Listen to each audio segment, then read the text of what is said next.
Hello! Hello mga kapatid! Narito na naman po ako para meron naman po tayo pag-usapan at tatalakayin. Ito po ay tungkol sa ating Panginoong Hesus. Ang ating Panginoong Hesus, alam naman natin na siya ay tao. Ang sabi ng iba, tao siya. Talaga naman tao siya dahil may laman siya. At nandito siya, nakisama siya sa atin.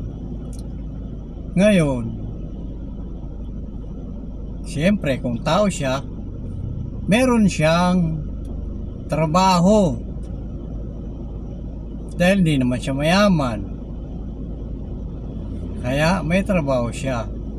Ano yun? Di ba? Ang trabaho niya ay karpintero. At siyempre, tao din siya. Mayroon din siyang relihiyon. Ano ang kanyang relihiyon? I-comment nyo na lang po kung ano ang relihiyon niya. Kasi ako po, hindi ko gaanong alam ang kanyang relihiyon, pero siguro sabi ng mga karamihan at saka mga historian, siya ay Jesuita. Yan yung siyempre kung ano yung relihiyon ng magulang niya, siya ding relihiyon niya. Relihiyon ni Maria, relihiyon ni Jose, ang kanyang tatay-tatayan. So yun din ang relihiyon niya. Yan po. May trabaho siya, may relihiyon siya. Dahil siya ay tao. Kasama natin o kasama ng mga Israelita ng mga Hudyo. Kasi Hudyo siya eh. Yung kanyang lahi, Hudyo.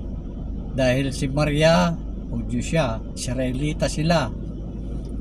Ngayon. So, yun lamang po. I-comment nyo na lang po sa comment section na lang po kung ano ang relihiyon ng ating Panginoong Hesus. Yan po. At sa mga susunod ka pang video ay may pag-uusapan na naman tayo. Patulong naman po na i-subscribe ang aking channel at pa-like and share at saka yung comment nyo nga. Yan lamang po. Maraming salamat at God bless po.